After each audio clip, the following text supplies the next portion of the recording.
Vegas knows how to show love to our everyday heroes. So if you're a first responder, you are in for some perks. Lots of hotels and casino offer big discounts to any first responders who can show valid work or volunteer ID. So treat yourself to a discounted stay. You deserve it. See you in Las Vegas. Let's get lucky. The Warriors' future was uncertain. Are they going to break it up? Steve Kerr coming back. They get Jimmy Butler, and they surge all the way through, and now they're through the first round. The Warriors have guys, because of how special their star three trio is, they can make the guys around them better. They can elevate the way that they play. And we saw that. Steph Curry, 3 points in the first half, steps up in the second half, 19 points in the second half to carry them home. Newswire. Only on SportsGrid. Under him was Sharon Moore, who also participated in the cheating scandal with Connor Stallions. So you know what happens to him? He doesn't lose his job. He doesn't get a 10-year show cause. He gets to keep his job, and they go, we're just going to suspend you for 2 games next season. Now, all of a sudden, they're coming out with everything that we knew to be pretty much true when it was happening.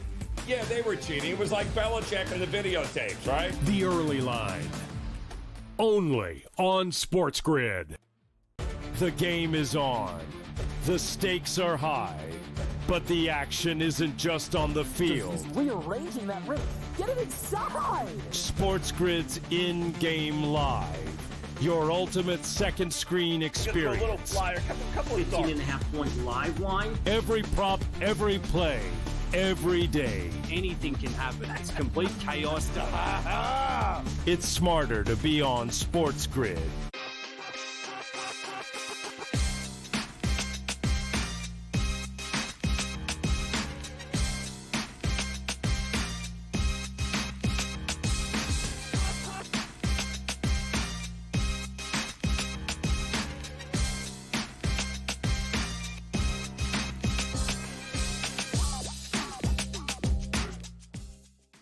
And welcome in. A very happy Wednesday to you now. May the 14th. It is Game Time Decisions here on the SportsGrid Network. I'm Joe Raineri. Appreciate you stopping by as we're getting ready, of course, for some urgency. Who doesn't love urgency in the middle of May, especially when you're talking about the NBA and NHL playoffs? And we got a lot of that urgency coming up here tonight. Of course, top of the hour, the all-important elimination game, Game 5 between the New York Knicks and the Boston Celtics. That'll take center stage with, of course, the Knicks with a 3-1 lead over the Celtics, the reigning champs, on the verge of being knocked out. Can they get up for their home fans there and get this thing back to Madison Square Garden? As we all know, they're going to have to do it without their all-pro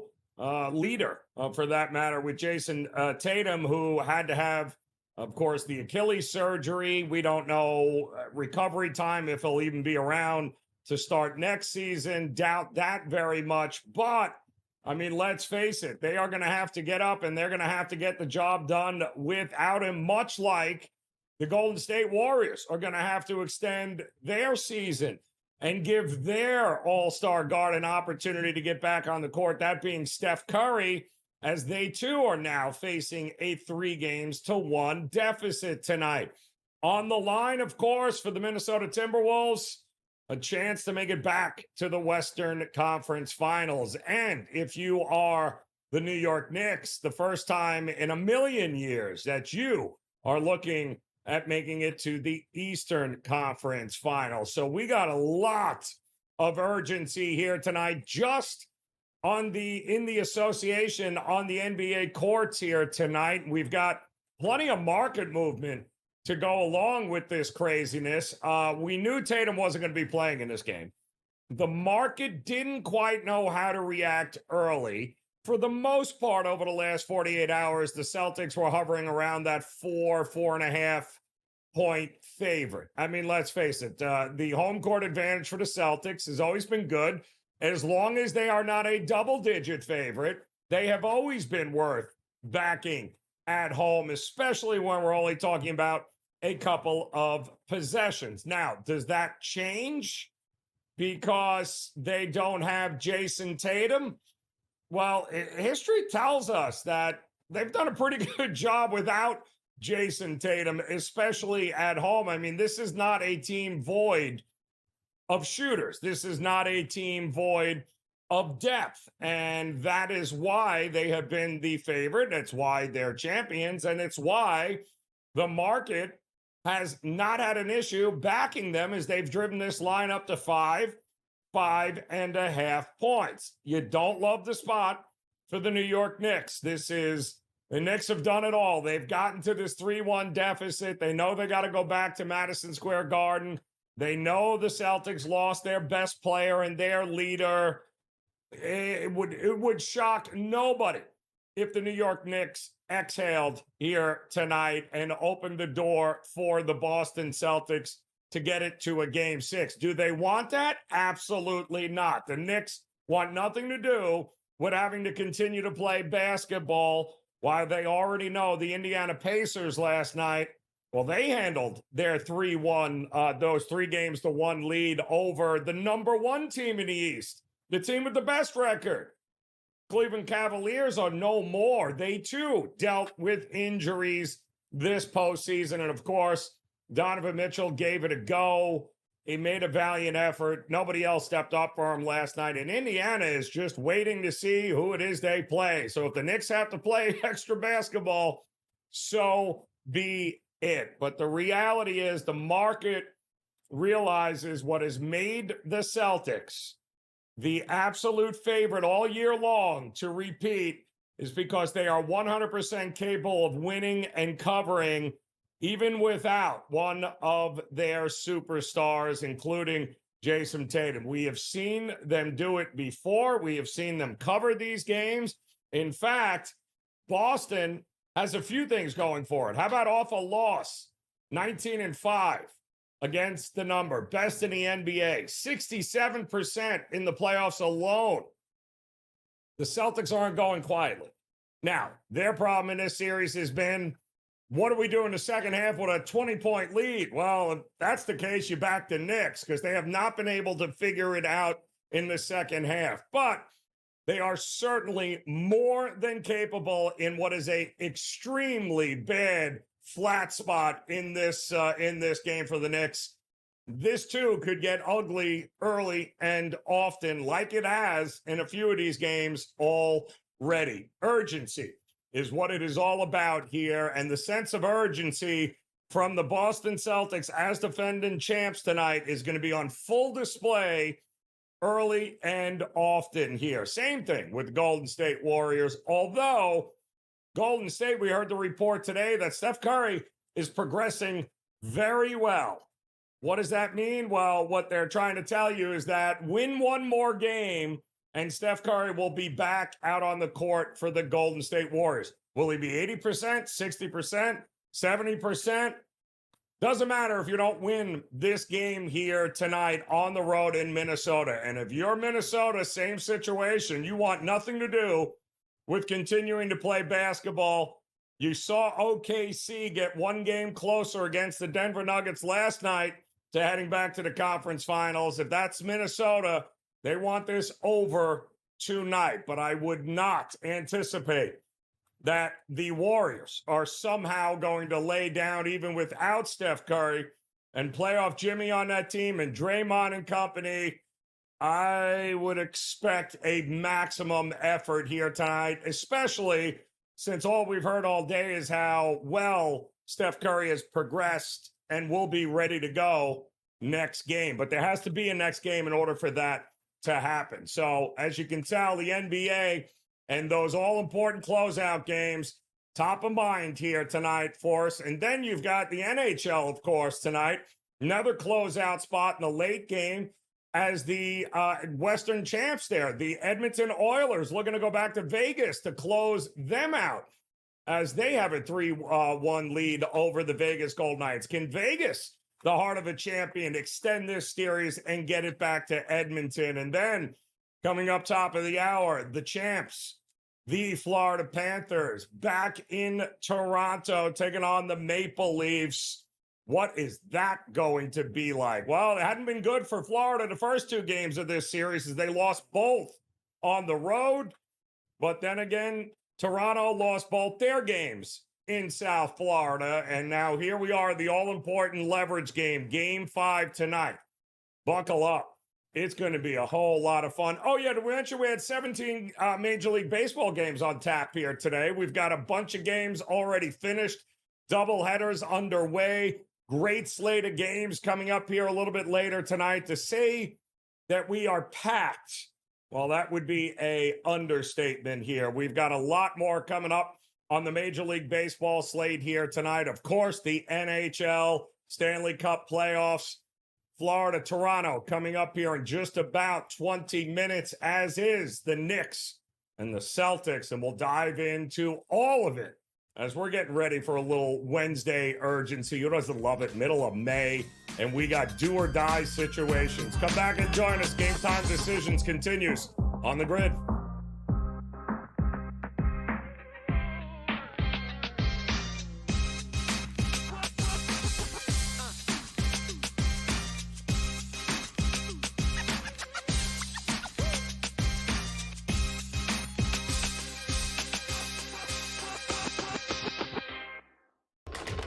Enter into the magical world of McLuck.com, where even the smallest of spins can win real cash prizes.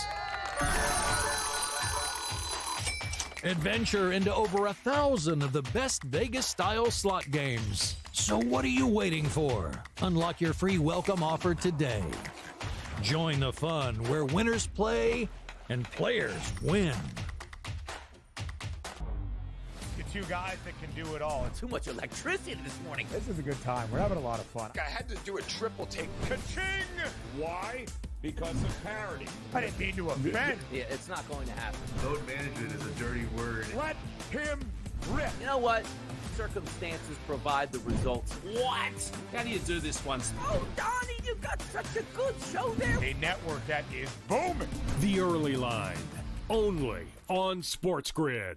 We're going to go through every single thing, and I've got a great team behind me that's going to help me get the job done. I want this to be the place that people come to. There is going to be an energy to Game Time Decisions that you will feel night in and night out. We are going to hit every single one of those markets that you need to know about. We will have everything at our disposal, and we will use that to our advantage. There is not going to be a better place, I promise you, than Game Time Decisions. I'm Kevin Walsh. Tune in to Game Time Decisions weekdays on SportsGrid. The game is on. The stakes are high. But the action isn't just on the field. He's rearranging that roof. Get it inside! SportsGrid's in-game live. Your ultimate second screen experience. A little flyer, couple 15.5-point live line. Every prop, every play, every day. Anything can happen. It's complete chaos. It's smarter to be on SportsGrid.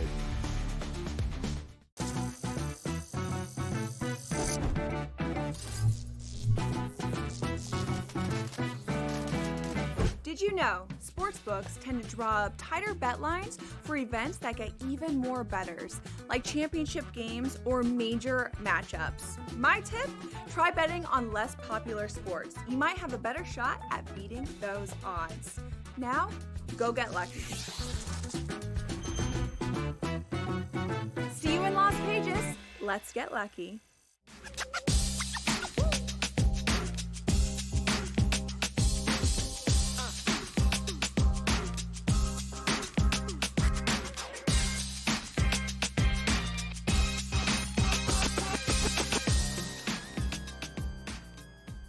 All right, welcome back in. Here we go. Game Time Decisions on the SportsGrid Network as we're getting ready. Top of the hour, of course. Not one, but two playoff games getting ready to go. One in the NHL in Toronto with the champion Florida Panthers looking to make it 3 in a row over the Toronto Maple Leafs. And Toronto, of course, trying to get that all-important 3-2 lead here. Either way, that's going at least 6. That's exactly what the Boston Celtics are hoping for in a Game 5 coming up top of the hour as they are facing elimination here. Kind of hard to believe, but that's where we're at right now as we welcome in our good friend Adam Kaufman here. And down 3-1, down your best player, your leader, the heart and soul. If it could go wrong, it has gone wrong for the Celtics in this series. Doesn't mean they can't win this game here tonight and send it back to Madison Square Garden, though, does it, Adam? No, it doesn't, and I think that's because as poorly as the Celtics have played overall in this series, the Knicks haven't played particularly well either. Now, am I going to sit here and tell you I expect Boston to win 3 straight? No. If I'm looking into my crystal ball, I think what's more likely, if anything, and I wouldn't be at all shocked if the Knicks win tonight, obviously, and it seems that's where the public is betting them at plus money, right around plus 160. I think the Celtics probably do win tonight, and then they fall at Madison Square Garden in Game 6, and the Knicks takes the thing and move on at that point in time, and then lose to the Pacers in the next round. That's my prediction. But as far as this game goes, yeah, look, I mean, if Brady Cannon were here, he would be waxing poetic about the fallen hero theory, and the fact that, of course, Jason Tatum goes down in the previous game. He's out. You've seen a team that went up by 20 points, lost game 1, 20 points, lost game 2, as many as 31 points in game 3, won that one going away, never trailed, and we saw them lead by 14 points in game 4, and then everything unraveled there in that second half and in the fourth quarter in particular, when Jason Tatum not only went down for the rest of the series, but in all likelihood all of next season as well with the ruptured Achilles. So you're right. I mean, things have not gone well here for the Boston Celtics, and it really casts a big shadow, hell, a dark cloud over the franchise in the next couple of years in terms of roster building and all of that. But, that's a conversation for the offseason, which the Celtics obviously are hoping does not begin in a matter of hours. And listen, give the Knicks credit, but I hate the spot for the Knicks, Adam. They can exhale. They're up 3-1. They know Game 6 is at Madison Square Garden. They know Tatum ain't walking through that door, so not a great spot for the New York Knicks. Interesting with the total in this, too, is that, we'd wanted to get bet up 207, 208. I thought maybe it'd start to creep up a little bit because Boston is all about the math, right? 3 is more than 2, and if Boston wins and covers this game, they're getting probably more than 100 points here any which way we cut it. So it felt like I thought we'd get a little bit more in the marketplace for the total. What do you think we're going to get here in this game, if it's the Celtics winning or if it's the Knicks winning?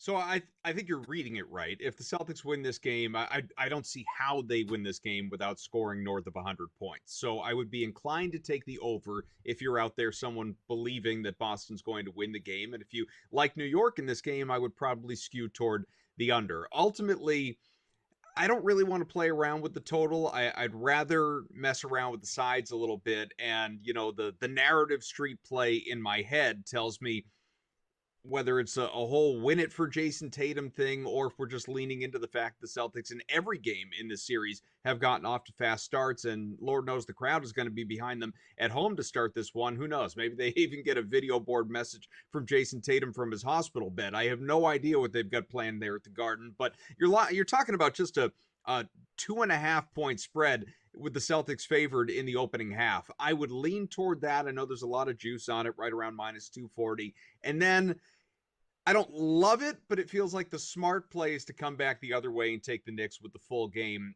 There's still some plus 5.5s out there. It obviously, you get protection too in the fact the Celtics, if they should happen to blow another big lead or a lead of any kind in the second half and New York wins the game, obviously you don't need to have them on the money line, but if it's a narrow game, comes down to the finish, New York squeaks by or loses by a few points, you're kind of threading a needle, obviously, with one team in the first half and the other for the full game.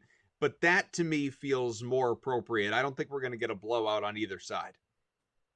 Hey, I'm seeing Knicks total right around 101.5. I'm seeing the Celtics total at 106.5. It just feels like both of those are correlated to who you think is going to win and the over on those team totals there, because I don't see the Knicks winning a 99 to 90 game in any way, shape, or form here. So that is your first. She's 25% again from 3. Right. Well, hey, listen, we never thought it'd be possible once, much less twice in this series, but here we are. Right.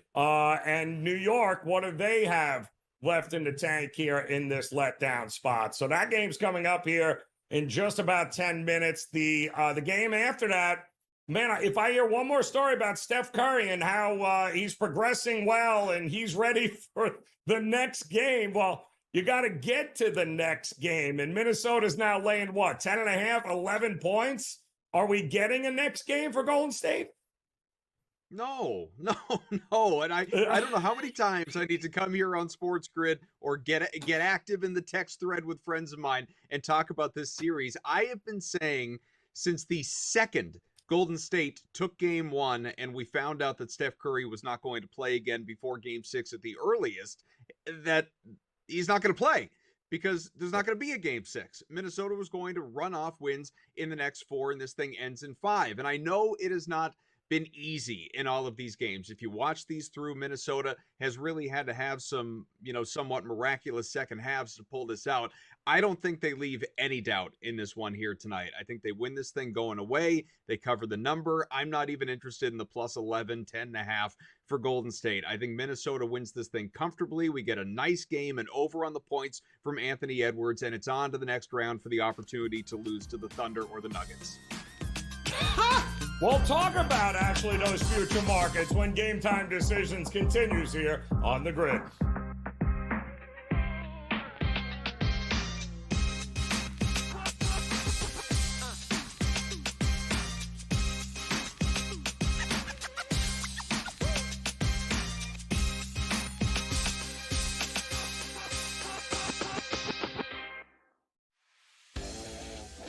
Jason Tatum underwent surgery to repair a torn right Achilles tendon.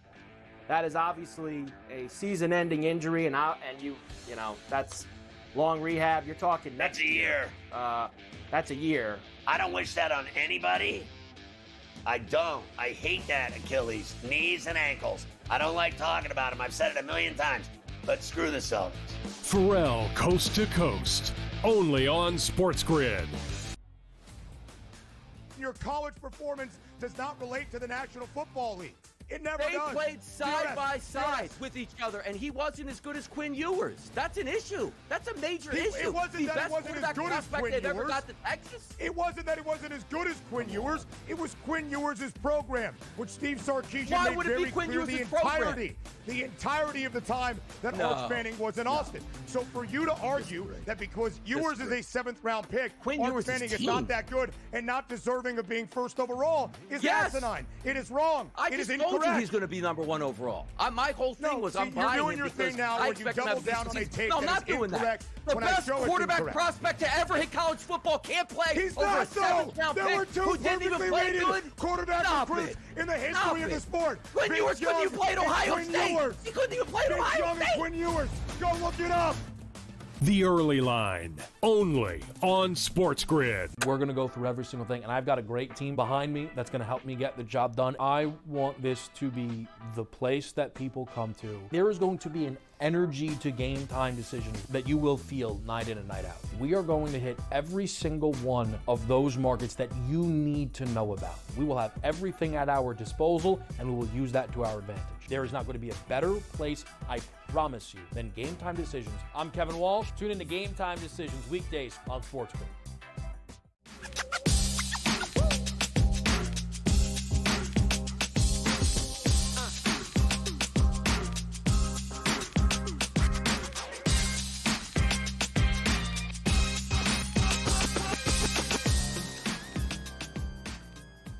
All right, welcome back in. Here we go. Game Time Decisions on the SportsGrid Network. Joe Raineri, as we welcome back in our good friend Adam Kaufman here, getting ready for the Knicks and the Celtics. Now, this game tonight, though, the late game between Golden State and Minnesota, it feels like I saw the total in this one interesting, 201, 201.5. This game has gotten nothing but over money. And I think it makes sense. I know Steve Kerr had mentioned over the last couple of days that you can't have 13 threes. You can't stop shooting threes because Steph Curry is not there, especially with how often Minnesota shoots them. But he said what we can do is we can look to run a little bit more and get out into transition. And it feels like, well, if that's the case and we're going to get an up and down game, maybe points are coming in this one. How about Minnesota's team total or anything along the lines of the totals here? Is that better than laying 11? It's a good question. Minnesota here in this series, it's generally gradually improved, right? I mean, we saw 88 in game one, the game that Anthony Edwards, couldn't hit water if he fell out of the boat. But then from there, 117, 102, a little bit of a setback, and then a 117 again in game four. And obviously Minnesota back home here in this one. I think I'd still rather lay the 11, honestly, especially with this game happening in Minneapolis. I feel like it's going to be sort of a statement performance out of the Timberwolves. Leave no doubt. Again, win this thing going away. Big game out of Anthony Edwards, all of it. But yeah, and I'm not a believer. This sort of, again, for me in the whole narrative street of it, correlates with going under on Jimmy Butler points. He needs to be the guy here in this game for Golden State to have a chance. It can't just be Jonathan Kuminga. I mean, clearly Butler needs to give you 30 plus, and I'm just not convinced he's going to do that. And we're still getting a high price tag on him. What, 26 and a half, 27 and a half points? I'd look to the under on him. And so, yeah, when it comes to the team total, I get it. And again, we've seen them exceeded a couple of times in this series. I'm still inclined to just feel like, and I know it's a double-digit spread, it seems ridiculous, but I'm more confident in them laying the points than I am putting up a certain number of them. Yeah, it's going to be interesting back against the wall for both these teams, but the one thing we know for sure is Indiana is sitting there waiting for the winner in the Eastern Conference. They were there a year ago. If it's not Boston, and it is New York versus Indiana, who are you giving the edge to in this one? Yeah, I've been saying since midway through this Celtics series, when they were down 2-0, and obviously this was pre-Jason Tatum's catastrophic injury, and all of a sudden Boston's championship hopes for Banner 19 going up in flames, at least it feels that way. I'd love to be singing a different tune this time next week, and we're talking about a Celtics-Pacers series. But I've been saying since that point that if not Boston, Indiana, as far as representing the East. I'm just not a believer in this Knicks team. I know that New York went out and had a gritty series win against Detroit, and maybe this is just me sort of holding on to the take, right? Because I thought the Pistons were going to win that series, and clearly that didn't happen. It goes 7, Brunson walks them off. Now here in this series, I didn't think it was even going to be one. I thought it was a laugher of a series. I thought Boston would be the team with the gentleman's sweep, not the potential reverse. And I'm not going to pin that on Jason Tatum's injury because they were in serious danger of going down 3-1, even if he doesn't get hurt with 3 minutes left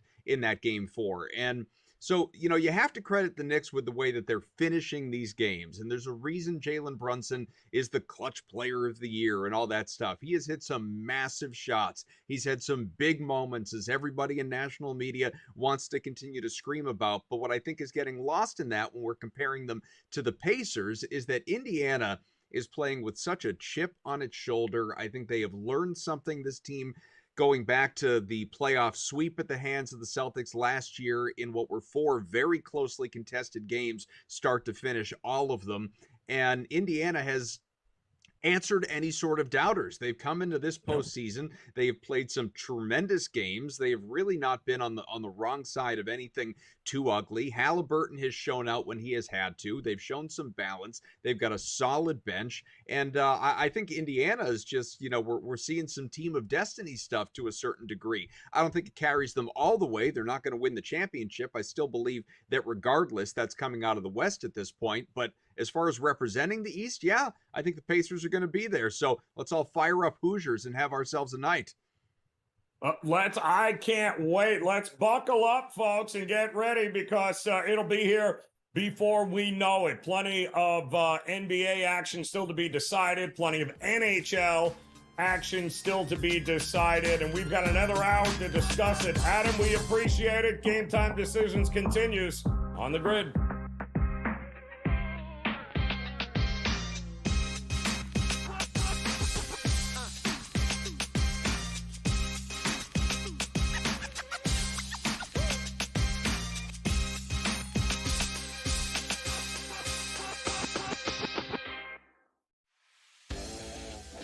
Jason Tatum underwent surgery to repair a torn right Achilles tendon.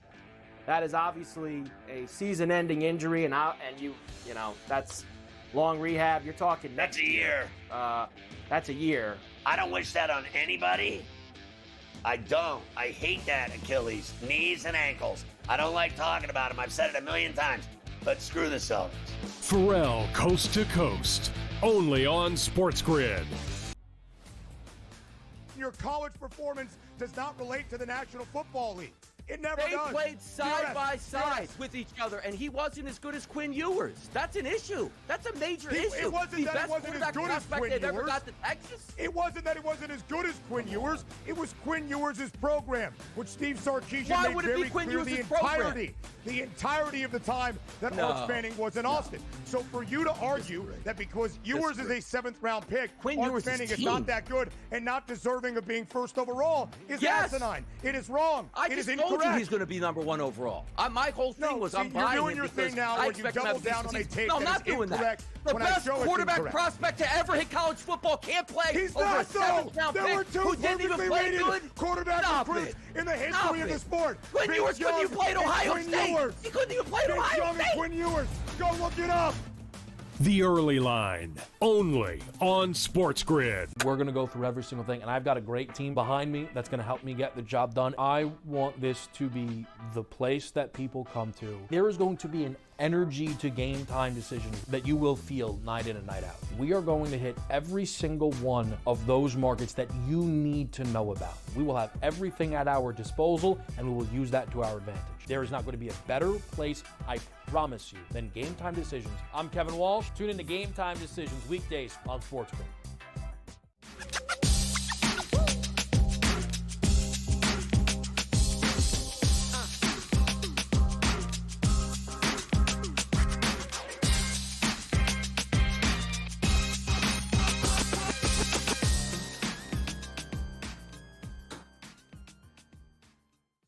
All right, welcome back in. Here we go, another hour of Game Time Decisions here on the SportsGrid Network. I'm Joe Raineri, and we appreciate you stopping by as we're getting ready for plenty of urgency here tonight. The NBA, the all-important Game 5 elimination game with the Knicks and the Celtics. That's getting ready to tip off here in just a couple of minutes. And then, of course, same situation for the Golden State Warriors facing elimination tonight against the Minnesota Timberwolves. But let us not forget the NHL. There is nothing like the Stanley Cup playoffs. It's unlike anything else. And it begins not in an elimination game here tonight, but a pretty big Game 5 coming up in Toronto with the defending champion Florida Panthers. Let's bring in our good friend Josh Inglis of Covers.com, who is no doubt getting ready. There's nothing like it, right, Josh? I mean, the NHL playoffs, love the NBA playoffs, love the Major League Baseball postseason,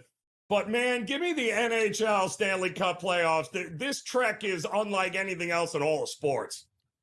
No, the path to 16 wins in this postseason is unmatched in any other sport. Like, you'll finish this run and guys will be like, yeah, I was playing with a broken femur, a collapsed lung, and they don't even care. They're not in it for that. They're in it to win. It's one of the most truest sports in terms of teammates, in terms of respect for the game, in terms of non-selfishness. Like, the NBA absolutely is a WWE of sports. I get it. Yes. I'm Canadian. I'm not a huge NBA guy, but the NHL is literally where it's at. I mean, if the NFL went to like a best of 3, maybe we would get there. But in terms of where it is, in terms of selflessness and what it is to the game, nothing beats NHL playoffs. It does not. And listen, first game up here, the all-important, series doesn't start until the road team wins, right? Well, we've had a lot of home teams win here with Florida and Toronto. Game 5 here tonight. What are we thinking we're going to get here? Is it? I think it was 6 at one point, 5.5 here. Are we getting fewer goals, more goals? What are we getting tonight? It's a tough one to see. Like Sergei Bobrovsky got back on his game. Things were pretty loose early in the series, and as the series goes on, even though there was a lot of extracurriculars at the end of Game 4, that doesn't really carry over. No one's going to go out and do vendetta stuff with the series on the line now that it's a best of 3. This is the defending champs versus a team that's been kicked in the you-know-where every year, basically, and they finally have a chance to get over that mountain. And to get over that mountain, the Cup champs are there. The team that's been to the Stanley Cup Finals in 2 years. If you want to get that proverbial monkey off your back, all you got to do is win 2 or 3 at home right now. It's right there for the Leafs. Yes, they've lost back-to-back games. Things were looking great at the beginning of Game 3 when they were up 2 goals twice, about to take a 3-1 stranglehold on the series. But when you look at the larger sample size, this is a series that's 2-2. And like I said, a best of 3. Home ice is in their advantage. They can go Wednesday, Friday, Sunday. Sunday back home would be something. But as a Toronto fan, we have pretty high expectations. But when you come to a matchup like this versus the Florida Panthers, who were pretty much crowned the Stanley Cup champions going into the playoffs by the books, there's not as much pressure on them. It's just show us that you can do it. And it's in a market where if you do it and if you succeed and take us along for that journey, you guys are literally gods in the city. And that only happens in a few markets and a few sports. But right now, Toronto has a chance to do it. Plus 122 is a good number. Lots of plus 115s. I just don't see. I mean, it was 195 in Game 3 for the Leafs on the road. I see this as neutral, coin flip. Honestly, with where this is and where Matthew Tkachuk is beat up, the goals will be tough to see because they're going to be predicated on what kind of officiating are we going to get? We're going to get some power plays. If a power play goal is scored early, then sometimes the officials are inherently going to call the next penalty on the other team to even things up. Sometimes you see that. And then sometimes you see just massive goals in the third period, like we saw in Carolina, Washington, Game 4 as well. So those over 5.5s are live all the way. I think that's why we see the bop back. We saw the 6. We saw it come down to 5, but I wouldn't be surprised if this closed at the 6. I like the Leafs on the money line at 115 or better. I think this is a statement game. I think Toronto enjoys the extra day off, Joe, because it's a tough series in Florida. But give me the Leafs. Give me a big one. Give me first goal so that hometown team at Scotiabank Arena can be loud, because the issue with smart hockey teams and smart fan bases is they know when to get to tighten up, to get quiet, let's say, in terms of where it is. So if the other team scores, good barns get quiet quickly. And ignorance can be bliss, but Toronto Maple Leafs fans know everything. So they got to score. They got to be on the game and hopefully ride that momentum. It's so funny because we've seen, it's moments like this where you either rewrite the narrative for your team and for your city and for the club, or you add fuel to the fire. Austin Matthews is either going to be the greatest signing in the history of Toronto, or if he goes, scoreless again and they lose, then they're going to be like trying to figure out how in the world did we do this? So it all comes down to these moments, which is amazing. And the same thing, we got another elimination tonight with Edmonton and Vegas. I mean, we've got championship blood going on in both of these games here. Can Edmonton put them away on the road? Do you expect a fight here from Las Vegas tonight? Edmonton shouldn't even be where they are with this roster and this goaltending. Crazy. Stuart Skinner's back in. Stuart Skinner had the shutout last game. Adam Henrique had 2 goals. This doesn't make any sense, and it's kind of been a bit of the narrative with teams like, on my end, what I thought was teams like Edmonton, who didn't have the roster to get deep. Well, guess what? They're getting deep, and they're proving it. They're making goalies look bad in Aiden Hill and Darcy Kemper in the first round. Teams like Carolina that I didn't have a lot of respect. I mean, Edmonton, the books, got to give the books credit, and I'm in this market a lot, and I'm like, they're undervaluing Washington versus Carolina, with Washington on home ice at plus 135 series price. They were right. The books opened Edmonton, series favorite, on the road in Vegas as minus 115, minus 120 series prices. That got bought up a bit pretty much to a pick 'em, but they opened on the right side. And it's kind of it's one-sided. I wouldn't be surprised if they just went in there and won 5-1 with 2 empty netters. And that's the thing. The elimination game might see a couple, goalie pulling 4-1, which is one you usually don't see. So I do like the Oilers team total over 3.5 plus money there. they just haven't been stopped. Aiden Hill hasn't shown anything, and they're getting goals, and it's not coming from McDavid and Draisaitl. So if they get going, that's trouble. Evan Bouchard on the blue line is just absolutely the third wheel of that McDavid and Draisaitl situation. He's on the ice a ton, defensive liability, but his assists are coming heavily in this series. Yeah, I mean, it's going to be absolutely fantastic here. And it's so funny, too, because, you know, we think Florida seems to be the book's favorite. What is the love with the Carolina Hurricanes in the market, man? Apparently, so they're going to be the champions. Is that what the market's telling us, Josh? I was against that narrative. I thought it was the books have a larger sample size on Carolina. They've been the darlings of the books for a long time. It's kind of how I've coined them. It's the same coaching staff. It's kind of the same system. It just doesn't seem like it has as much variance, so the books can trust it a bit more. And I didn't like them. It was one of the worst road teams in hockey this year, next to the Anaheim Mighty Ducks in terms of point percentage. It wasn't a good team. But I mean, Rod Brindamore's got that team winning. I don't want to face them. They're greasy, bud. We appreciate it as always, Josh. Good luck. Enjoy the games here tonight. More Game Time Decisions next here on the Grid.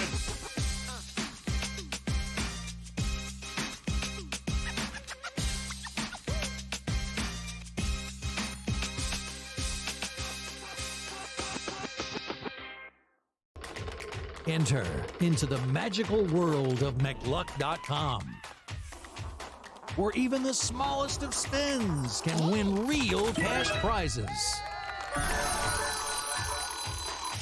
Adventure into over 1,000 of the best Vegas-style slot games. So what are you waiting for? Unlock your free welcome offer today. Join the fun where winners play and players win. Two guys that can do it all. Too much electricity this morning. This is a good time. We're having a lot of fun. I had to do a triple take. Ka-ching! Why? Because of parity. I didn't mean to offend. Yeah, it's not going to happen. Load management is a dirty word. Let him rip. You know what? Circumstances provide the results. What? How do you do this one? Oh, Donnie, you got such a good show there. A network that is booming. The Early Line, only on SportsGrid. We're going to go through every single thing, and I've got a great team behind me that's going to help me get the job done. I want this to be the place that people come to. There is going to be an energy to Game Time Decisions that you will feel night in and night out. We are going to hit every single one of those markets that you need to know about. We will have everything at our disposal, and we will use that to our advantage. There is not going to be a better place, I promise you, than Game Time Decisions. I'm Kevin Walsh. Tune in to Game Time Decisions weekdays on SportsGrid. The game is on. The stakes are high. But the action isn't just on the field. Rearranging that roof. Get it inside! SportsGrid's in-game live. Your ultimate second screen experience. Just a little flyer, couple of 15.5-point live line. Every prop, every play, every day. Anything can happen. That's complete chaos. It's smarter to be on SportsGrid.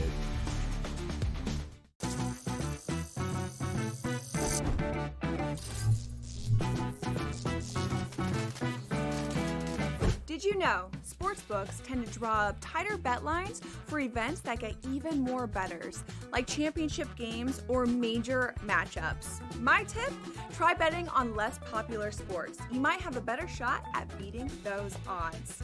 Now, go get lucky. See you in Las Vegas. Let's get lucky.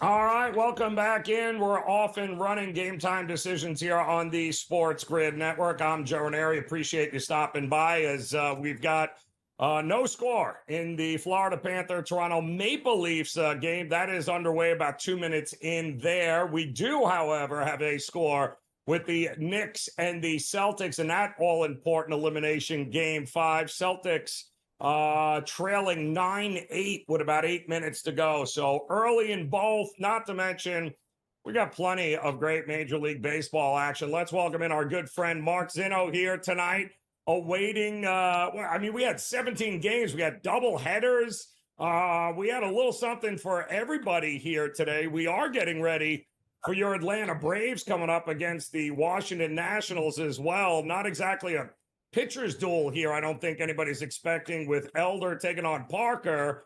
How do you approach this? I just don't know what Atlanta team shows up half the time. That's the problem.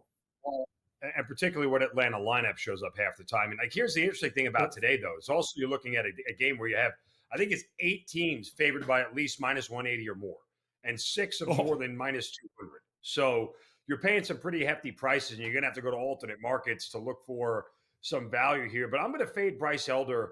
And I'm only doing the first 5. Obviously, you can't include the Nats bullpen in anything. I mean, that they shouldn't be invited to anything related to baseball because they're terrible. So you back Mitchell Parker here, has been one of their more consistent starters.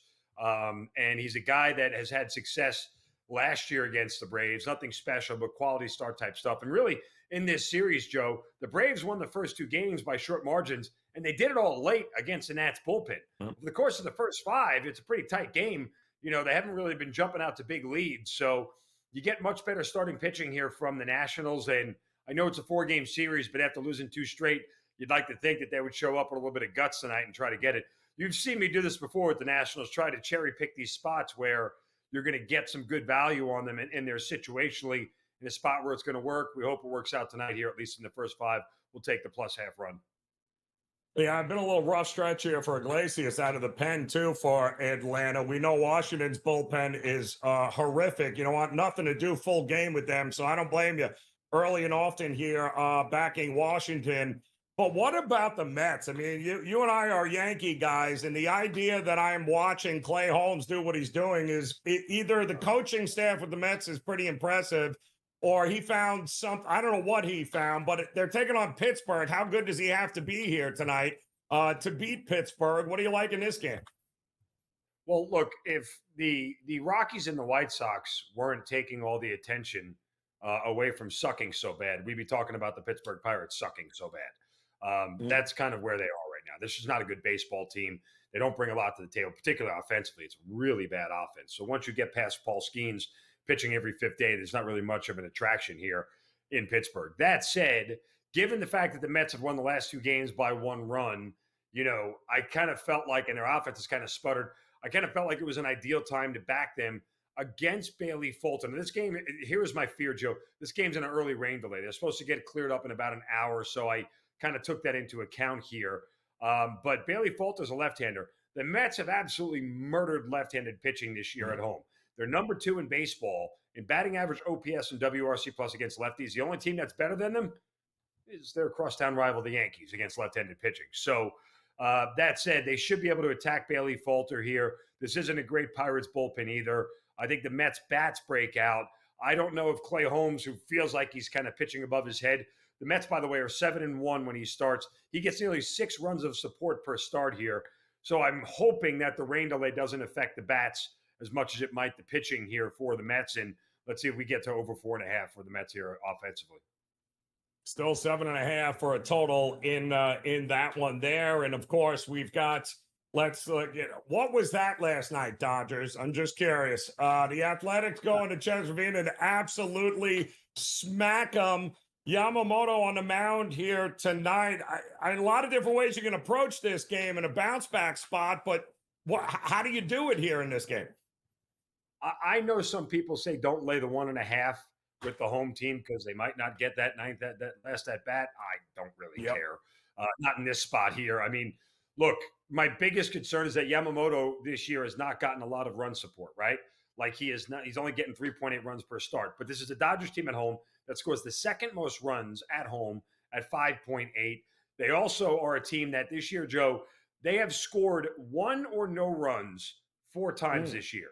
The following game, they're averaging 7 runs per start and have scored at least 5 runs in 3 of the 4. So it's breakout time for the Dodgers bats tonight against a rookie pitcher in Gunnar Hoagland, whose 2 starts were against, I think, the Marlins and some other weak hitting lineup, the Mariners. So he's going to find out how the other half lives here when he faces a real lineup like the Dodgers. I expect the Dodgers to score a ton of runs here. I'm going to lay the 1.5. Not really worried about that last at bat. If they're still struggling to get to this Athletics teams against Gunnar Hoagland and an Athletics bullpen that isn't exactly great, fourth worst bullpen in the AL, then the bats have just gone cold for back-to-back games. I had to look 3 times, Mark. I could not believe what I'm seeing here. Patrick Corbin is a $2 favorite.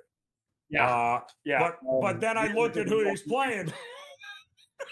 He's playing Colorado. No wonder why he should be a $4 favorite. He's been pretty good, though. He has been pretty good, but the reason he should be a $4 favorite is because Antonio Santazella is pitching. Santazella, is pitching. And if Patrick Corbin is bad, he's vomit. I mean, he can't last more than 5 innings, give up less than 4 runs. He's only done it once this year, and it was against the aforementioned Nationals. So there is that. Nonetheless, this is just not a very good pitcher here. If it was another Rockies pitcher, you might have a shot at this thing being a short of favorite. Wanted to play against Corbin here, but Senzatello's the guy you can't back ever. I think we're going to have plenty of times to fade Corbin coming up probably sooner rather than later. But my goodness, he wins a couple of games, pitches well. Now he's a $2 favorite even against the Colorado Rockies. All right, when we get back here, I do want to ask you one more Major League Baseball game here tonight. I want to get your thoughts on the NBA games, one underway right now with your Knicks and the Celtics, and then, of course, the Golden State Warriors coming up trying to stave off elimination there against the Minnesota Timberwolves. You got to love this round of the playoffs. We'll talk more about it as Game Time Decisions continues on the grid.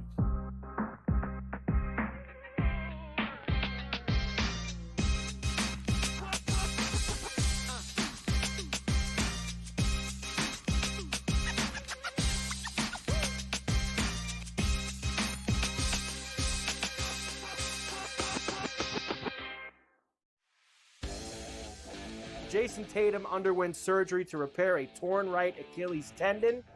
That is obviously a season-ending injury, and that's long rehab. You're talking that's a year. That's a year. I don't wish that on anybody.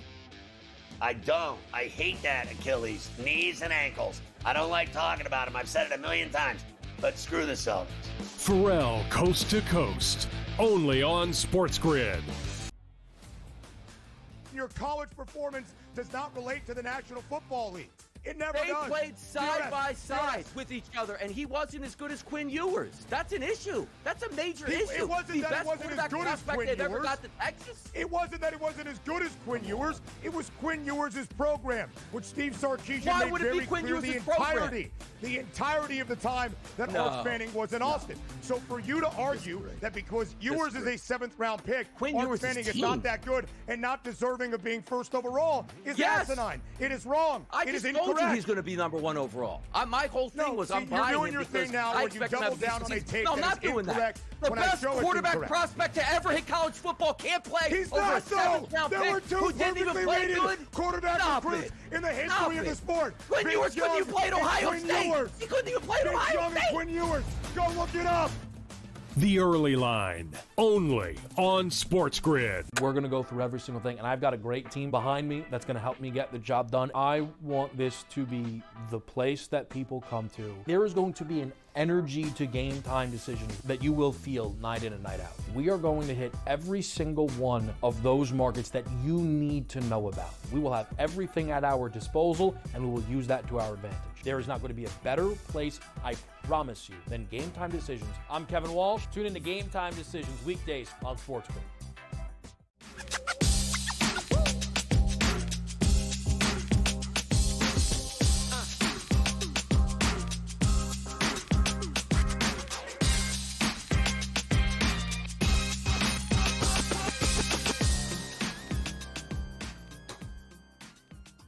All right, welcome back in. Game Time Decisions here on the SportsGrid Network. We welcome back in our good friend Mark Zinno here as we're taking a look at the NBA games right now. Boston 21-16 on top of the Knicks as they try to extend their season even without Tatum. 3.5 minutes to go in that one.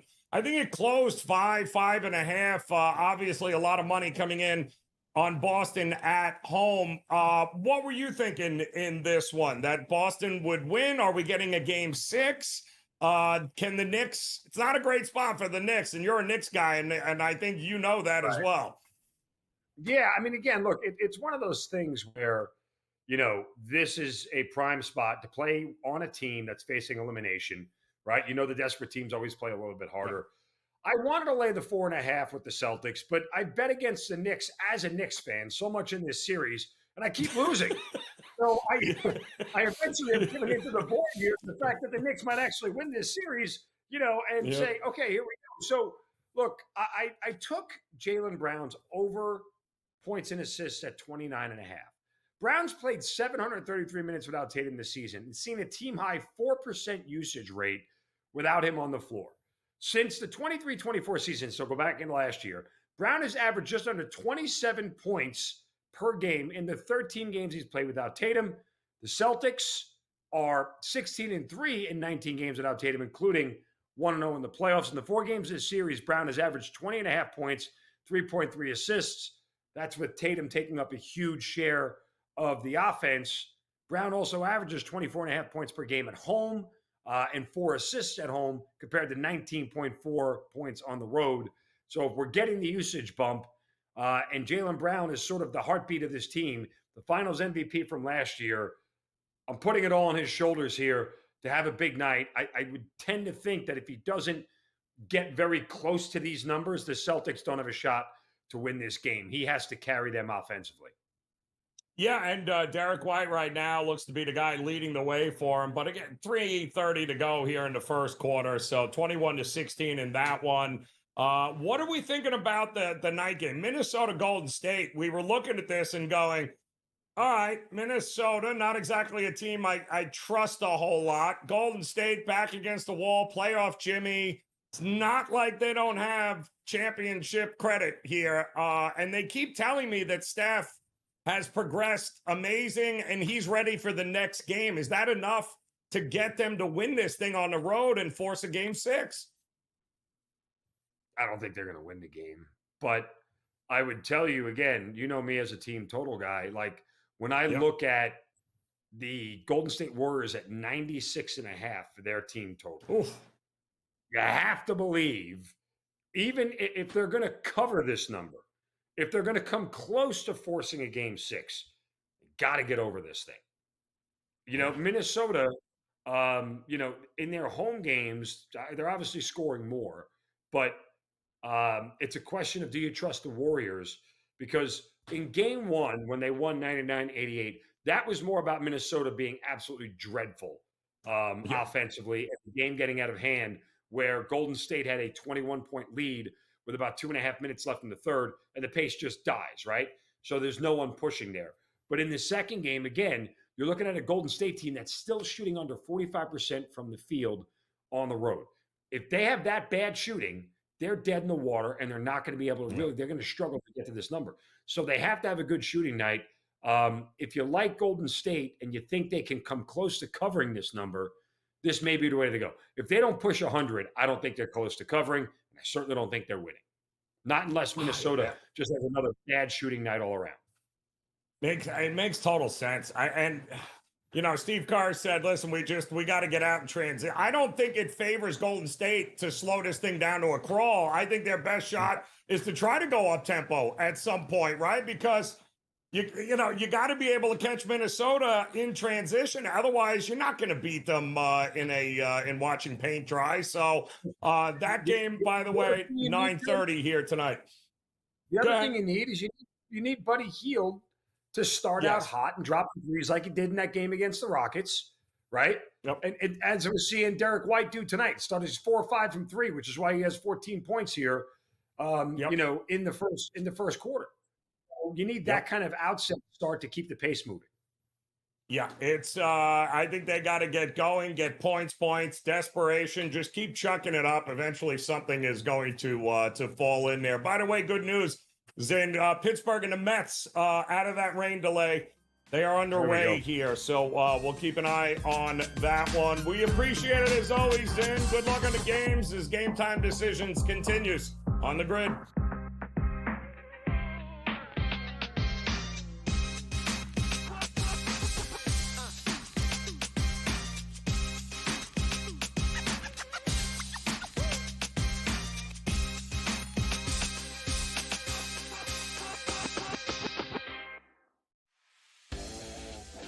Jason Tatum underwent surgery to repair a torn right Achilles tendon. That is obviously a season-ending injury, and that's long rehab. You're talking that's a year. That's a year. I don't wish that on anybody. I don't. I hate that Achilles, knees and ankles. I don't like talking about them. I've said it a million times. But screw the Celtics. Pharrell Coast to Coast, only on SportsGrid. Your college performance does not relate to the National Football League. It never does. They played side by side with each other, and he wasn't as good as Quinn Ewers. That's an issue. That's a major issue. It wasn't that it wasn't as good as Quinn Ewers. Ever got to Texas. It wasn't that it wasn't as good as Quinn Ewers. It was Quinn Ewers' program, which Steve Sarkisian made very clear the entirety of the time that Arch Manning was in Austin. So for you to argue that because Ewers is a seventh-round pick, Arch Manning is not that good and not deserving of being first overall is asinine. It is wrong. It is incorrect. I told you he's going to be number one overall. My whole thing was I'm buying you're doing your thing now where you double down on a take that is incorrect. The best quarterback prospect to ever hit college football can't play. He's over not a seventh-round There were pick two who didn't even perfectly play rated good. quarterbacks in the history of the sport. Quinn Ewers couldn't even play at Ohio State. He couldn't even play at Ohio State. Quinn Ewers. Go look it up. The Early Line, only on SportsGrid. We're going to go through every single thing, and I've got a great team behind me that's going to help me get the job done. I want this to be the place that people come to. There is going to be an energy to Game Time Decisions that you will feel night in and night out. We are going to hit every single one of those markets that you need to know about. We will have everything at our disposal, and we will use that to our advantage. There is not going to be a better place, I promise you, than Game Time Decisions. I'm Kevin Walsh. Tune in to Game Time Decisions weekdays on SportsGrid.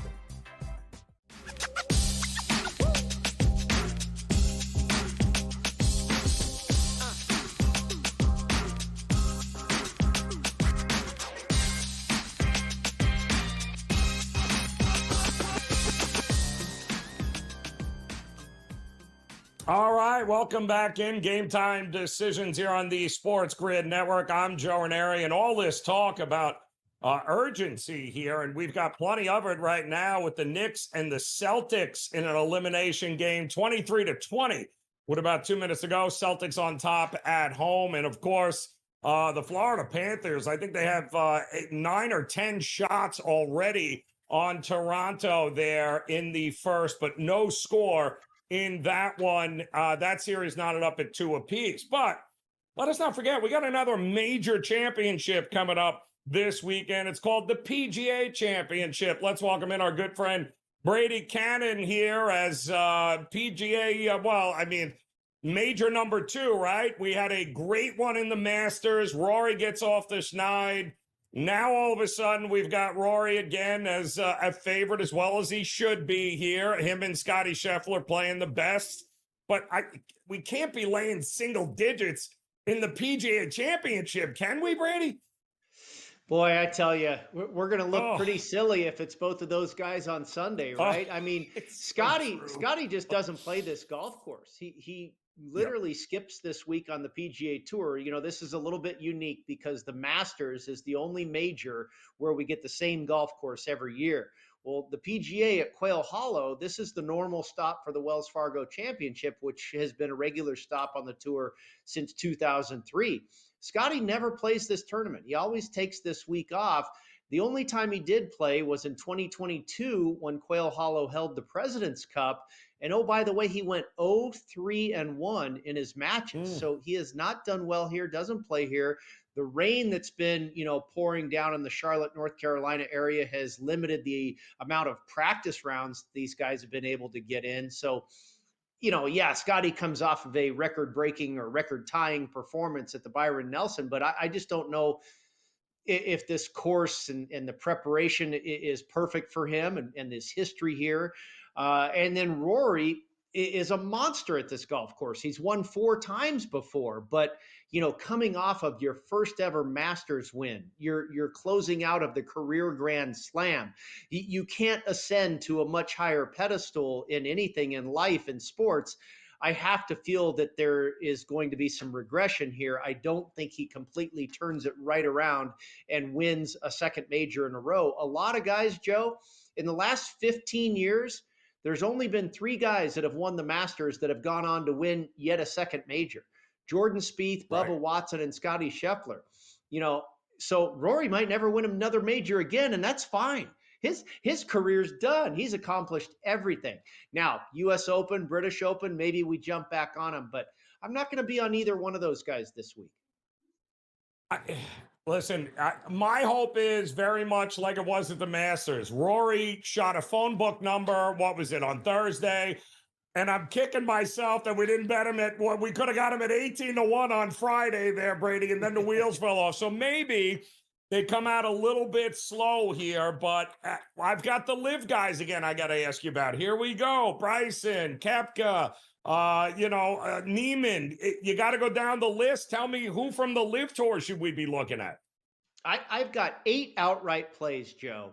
And 4 of them are shorter shots, which I think are much more realistic. Since the PGA Championship moved to May, it's been like 35-1 or shorter has won this event, except for Phil Mickelson, the outlier in 2021 when he was 300-1 or whatever the heck he was. But basically, it's been the chalk here since this tournament moved to May. Just like the Masters. I've got, like I say, 4 shorter shots, and then I took 4 flyers with some longer shots. One of those longer shots is a live player, Tyrrell Hatton, who's been playing very, very well and has done very well here at Quail Hollow before. Finished 3rd here at the Wells Fargo when he was with the PGA in 2023. He's got a win this year on the DP World Tour. He's got 2 top 10 finishes on the live circuit, and I got him at 60-1. And then 2 other live players I took are shorter shots. One, the name you mentioned, Joaquin Neiman. He's won 3 times on the live tour this year. I mean, he's won almost half of their events. At one point when he won in Mexico, he had literally won 3 out of the 6 live events this year. I just can't ignore how well he's playing, and I think he's a great fit for this particular major. He drives it long and straight, and that's exactly what you have to do here. Hatton's the same type of way, hits it long and straight. And then, of course, the ultimate bomber who hits it long and straight, Bryson DeChambeau. I didn't want to go there, but I could not avoid him, Joe. I grabbed him at plus 850. I could have had him just a couple days prior at 12-1. The number came crashing down on Monday, and I did not want to jump on the party boat there, but he makes more sense, I think, than anybody in this field this week. Again, this golf course is so driver heavy. You really have to be good off the tee here. It's a lot like Torrey Pines in La Jolla. I think those are probably the 2 most courses that accentuate work off the tee. Strokes gained off the tee is just about of the same importance as strokes gained approach. So off the tee and iron play is what it's all about here. And, Bryson DeChambeau is going to be bombing it out there 330 yards. The rough is not that thick. He'll be able to get it out of there with all the rain that he had. I mean, the shorter hitters this week, because of everything that's going on with the weather and, the course not being firm and fast, the Bombers are going to have a pretty darn big advantage. Yeah, it's not so much, it's funny you brought that up. The way I understand it, it's not so much putting this week as it is basically the guys who can hit their long irons and hold the greens and give themselves a chance this way. So fairways, scrambling, I understand, is going to be huge here, and guys that can actually get it on the green from 200 yards out, because this is, I think, the 6th toughest course on tour. What is the number that's going to win this here, do you think? Well, it's interesting. Early in the week, it came out at 13.5 under par, and it's been bet down to 12.5 under par. So some people thinking scores will be, not as low. And I think that number's really good. I mean, I think anybody would take 12 or 13 under par right now, especially some of the shorter hitters. And you're spot on with 200 yards out. That's the magic number. Over half of the approach shots here are going to come from 175 or 200 yards or better. So yeah, it's off the tee. It's long iron play. The greens will not be as wet and as soft as the fairways because the greens have those sub-air systems where they can suck all that moisture out. And by the time we get to Sunday, those greens are going to be pretty firm. And you think about it, guys like Rory and Bryson and Scotty and the bigger hitters in this field, that can get it out there 300 plus yards, they're going to have, in those 175 to 200 yard shots, they're going to be hitting, 6-iron and 7-iron. And the Russell Henleys and Colin Morikawas, those guys are going to be hitting 4-irons. And eventually that wears on you. And it's harder to hold the greens when they have lost some of that softness, when they've firmed up. So again, I think you can go a number of different directions here to point out reasons it's going to favor the longer hitters. Now, that's not going to say we're going to see some random guys at this top of this leaderboard, but I think eventually the longer hitters will rise to the top. Which brings me to my next question. How random is the first round leader going to be? Will it be a former? I mean, are we looking at maybe a guy like, I believe Patrick Reed has played well here in years past. If I hear one more person mention Patrick Cantley, like he's got a shot at winning this thing, but he might be the first round leader, right? I mean, how crazy could it be first round leader? He's not a bad first round leader play. I looked at, total driving, length and accuracy. That's probably the most important thing here. And then strokes gained approach, and then putting. You got to have a hot putter if you're going to be out in the lead, to get started on Thursday. Yes. I took a shot with Harris English at 100-1 to be first round leader. Russell Henley, maybe a shorter hitter can get it done for one day. Jason Day at 80-1, JJ Spawn at 100-1, and Thorbjorn Olesen at 125-1. 5 plays there on first round leader. I love it. And notice not one of them was Rory or Scotty. Just throwing that out there so everyone understands it. Brady, should be a heck of a second major, my man. We'll see you again Friday as Game Time Decisions continues on the grid.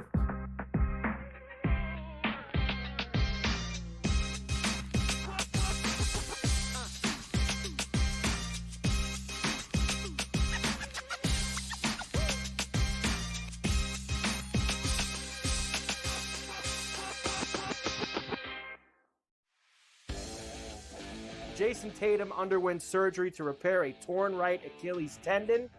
That is obviously a season-ending injury, and that's long rehab. You're talking that's a year. That's a year. I don't wish that on anybody.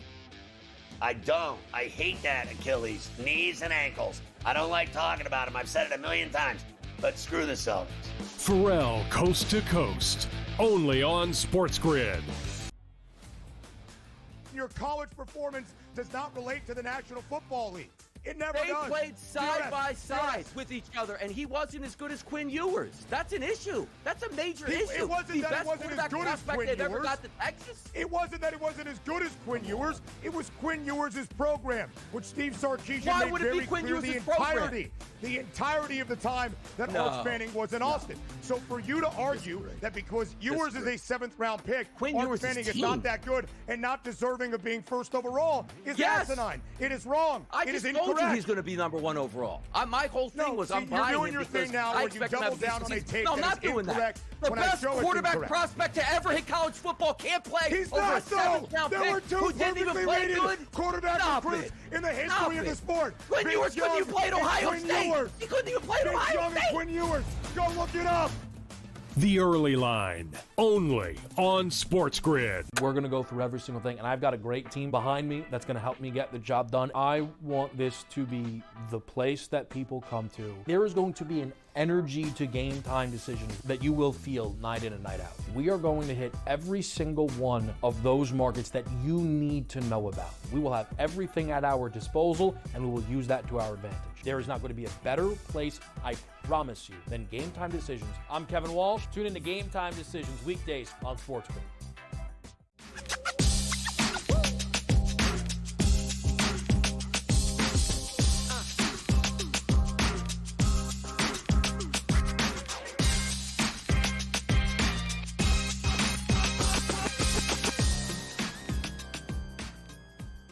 All right, welcome back in Game Time Decisions here on the SportsGrid Network. I'm Joe Raineri, and we've got an update for you here in both playoff games currently underway. We'll start with the NBA as the Knicks took a 2-point lead at the end of the first quarter there. It is 33-30 right now as they just started the second quarter. The Florida Panthers have been all over the Toronto Maple Leafs. That is a 1-0 game right now with about 2 minutes to go in the first period there. Also, wanted to, for those that might just be joining us, of course, we have the next major on the PGA Tour season getting ready in 24 hours at Quail Hollow, that being, of course, the PGA Championship. We just talked to our good friend Brady Cannon, and the chalk is shocker, Scotty Scheffler and Rory McIlroy. But here's some of his outrights on what he's looking outside of Bryson at single digits there at plus 850. Brady likes some nice numbers with guys that are all very capable of winning this. Listen, it was a great story for Rory McIlroy at the Masters. He did everything in his power not to win the tournament, but eventually he ended up getting it done.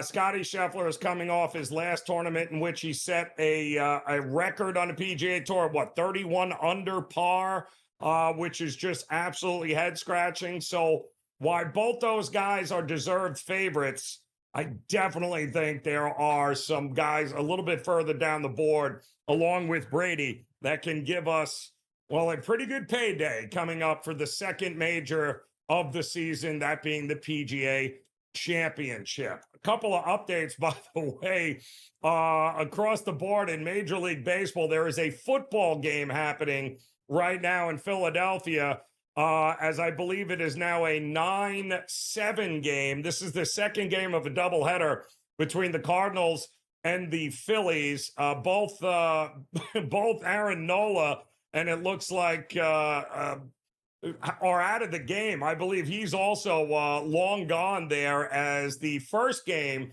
was it wasn't very exciting. It was over rather quickly. It was a 2-1 St. Louis win.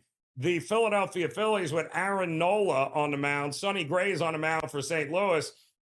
They had 6 runs on the board in the first 2 innings, and we're saying, oh boy, Philadelphia is going to even this doubleheader up, but not so fast, as it is 9-7 right now in the bottom of the 4th inning. Both starting pitchers, Sonny Gray and Aaron Nola, long gone in this game, the second of a doubleheader. Philadelphia, won the first one behind Luzardo, taking on Eric Fetty, 2-1. And now St. Louis is trying to get this thing all squared. No score with the Mets and the Nats in that one. That was a rain delay, so that one started a little bit late. And then, of course, you've got Washington, Atlanta, Washington out front with a 1-0 lead in that one. No score with Miami and the Cubs. Interesting, Tariq Skubal on the mound tonight for Detroit. And every time that happens, it's usually a $2 or better favorite, -200, -220, -225. But we did see some money come in on the Red Sox in this spot here, as the Red Sox have been pretty darn good against left-handed pitching this season. And Tariq Skubal, Cy Young Award winner, he's had, it hasn't exactly been a cakewalk for him, although the numbers are fantastic. He did lose to the Royals, and teams that do it lefties pretty well have given him some fits, and certainly Boston is all about that. Pretty good hitting against left-handed pitching, and it's a 2-2 game right now in the bottom of the 5th. We also have no score with Tampa and Toronto. We do have also, it looks like, a situation brewing with the Knicks in Boston. It is 37-32 right now, with about 9.5 minutes to go there. And one final update is they just finished the first period in Toronto with the Florida Panthers up 1-0, as we welcome in our good friend Scotty Wetzel, who's going to take over here at the top of the hour, Scotty, for In-Game Live. I have not seen domination like that in a team at home trying to, with not a great playoff history. They got outshot 33-10 in the first period, Scotty. They're lucky they're down 1-0. What is going on with Toronto in this one? I don't know, Joe. I don't ask why, but I actually put faith in Toronto tonight. I thought maybe, just maybe, they would win. The real pressure doesn't begin when they're actually up 3-2, not down 3-2. Wow. But to come out like that, after losing 2 games in Florida and play as awful as you, that's just nuts. So you're right. They're lucky it's only 1-0. But I don't have any faith in the team anymore. That's it. Today was the last day. And seeing that first period, it's not happening. Disgusting. That is absolutely disgusting. Now, how about the late game? Does Vegas extend this series at home tonight back against the Wolves? I don't think they do, Joe. And that line was plus 110 on Edmonton. Then it lowered to plus 105. And I hate being on the side of the public, but this is the Edmonton Oilers team that reached the Stanley Cup Finals last year. It took them a long time to kind of get it going, and we had our doubts about their goaltending, still do. But I think Edmonton wins. I would grab Edmonton plus the short odds on the road. And what are we thinking when it comes to the Knicks in Boston tonight? 40-32 right now, 9 minutes to go in the second quarter. Does Boston rally here, or is it all Knicks for you? Nah, they're done, Joe. And I'm a Celtic fan. I got the Celtic lingo on here, but they're done. I was telling everybody that there's no way they're not winning. No, as you say, no Paul Pierce. No Tatum and Porzingis. You want a great stat, Joe? Porzingis had 1 game this season where he scored less than 10 points. He's done it 7 times. 7 in the postseason. He's obviously not healthy. They're not winning tonight. They're not. Yeah, it's unfortunate because it would be great to get one more game back in Madison Square Garden for all the marbles. And, the Knicks, they never do anything easy by any stretch of the imagination here. Are you on the Dodgers tonight, Scott? Not on the Dodgers, on the not the Rockies, the Texas Rangers. Texas laid a 1.5 and the under, number 1 under team, Texas. Only Scotty Wetzel would lay $2 with Patrick Corbin. Scotty, we'll see you in a couple of minutes. Game Time Decisions. We'll wrap it up next.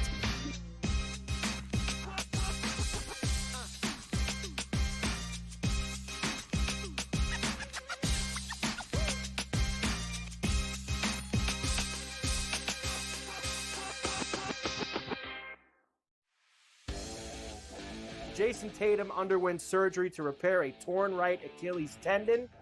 That is obviously a season-ending injury, and that's long rehab. You're talking that's a year. That's a year. I don't wish that on anybody. I don't. I hate that Achilles, knees and ankles. I don't like talking about them. I've said it a million times. But screw the Celtics.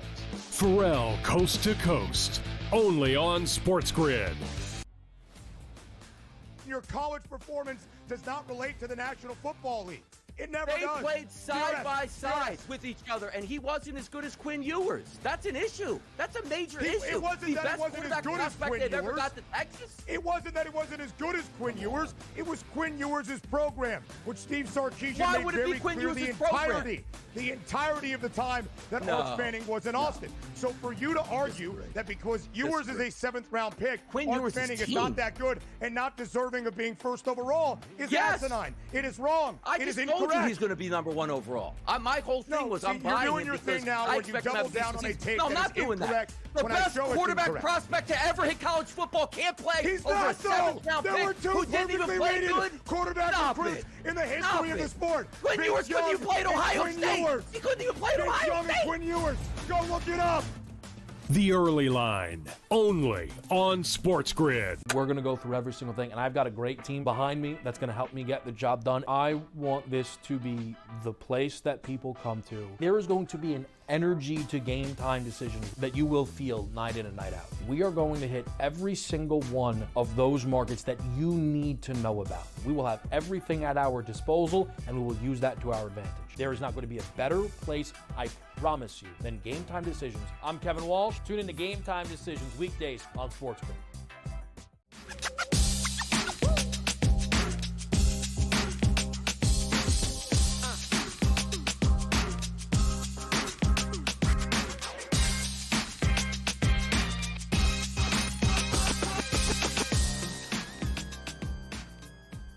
All right, welcome back in Game Time Decisions here on the SportsGrid Network. As we are just a few minutes away, we'll pass the baton off to Scotty Wetzel and company for In-Game Live. And we got a lot going on here tonight on the slate, including elimination time here. Will the Boston Celtics, the champs, will they show the heart of a champion. Yes, no Jason Tatum here tonight. Huge blow for the Celtics, not just in these playoffs, but it sounds like into next season as well because of the Achilles injury. However, they are at home. They do have the New York Knicks in front of them. Can they get it back to Madison Square Garden for a Game 6? You also have just an unbelievable first period by the champion Florida Panthers, who outshot the Toronto Maple Leafs at home 33-10 in the first period. It looked like the Panthers' hair was on fire, that they were playing for their season and to defend their cup. But my goodness, what a lackluster effort by Toronto in that one. They're lucky it is 1-0 and not more in that one there. But coming up, the second games in both the NBA and the NHL, teams that are going to be facing elimination. First up, of course, the Golden State Warriors taking on the Minnesota Timberwolves. That line has been going back and forth from 10 to 11, 10.5. Now we're starting to see a little bit more Golden State money coming in. The total has been what has been bet the most so far in the market. That opened up around 201, 201.5, and we're seeing nothing but over money, 203, 203.5 in the marketplace. And I agree with it, given the fact that I don't think Golden State wins a game in a rock fight. I don't think you're going to outmuscle the Minnesota Timberwolves. You have no Steph Curry, at least not yet, although all reports and indications are he is going to be ready to go if there is a Game 6. So they have to get it to a Game 6. Will that be enough to motivate this Golden State team to get it done? Who's going to rise to the occasion? Playoff Jimmy? We've seen Jimmy Butler do this with a heck of a lot less talent. I've seen him do it firsthand here in Miami. Can he elevate this team and get it done? I think they need to stop playing the let's watch paint dry tactic, and I think they need to go a little more up-tempo in this spot, and then hopefully Buddy Hield will make enough threes to be able to open some things up. So I like the over at 203. I agree with the market movement there. The Knicks, they're in game, by the way. Celtics now starting to put it together, 42-40 in this spot as Jaylen Brown and the defense starting to get it going with 7 minutes to go. But that in-game total, that closed at 207, 207.5. We're now up to 215.5 for the Celtics and the Knicks. So that game certainly trending to the over as the Boston Celtics finally starting to hit some shots from the outside there. Great Major League Baseball games coming up, by the way. Pittsburgh with a 2-run top of the second inning on top of the Mets now at Citi Field. 2-0 in that one. Atlanta has tied up Washington, and Miami out in front of the Cubs. 1-0 there in the top of the second inning. Great pitching battle going on between the rookie Dobbins of the Red Sox and, of course, the Cy Young Award winner there, Tariq Skubal. 2-2 right now in the top of the sixth, and the Red Sox seem to be threatening once again. What an interesting game that has turned out to be. Coming up, bunch of Major League Baseball games of interest. You heard Scotty Wetzel, who will have all the action for you coming up here in just a couple of minutes. Patrick Corbin of the Texas Rangers finds himself as a $2 favorite tonight over the Colorado Rockies. Yeah, who had that on their bingo card? I certainly didn't. Let's not forget the Padres sending out Vasquez, taking on Hendricks and the Angels tonight. San Diego had gone through it a little bit. They are back home and won last night behind Dylan Cease. Can they get the bats going here against Hendricks again tonight? And then, of course, the Dodgers looking to bounce back after being embarrassed by the Athletics last night. They are almost a $3 favorite with Yamamoto on the mound. Again, the good news is you don't have to go very far. Scotty Wetzel and company for in-game live. Straight ahead, they will have you updated across the board. We'll see you tomorrow for more Game Time Decisions. Enjoy the games. We'll see you then.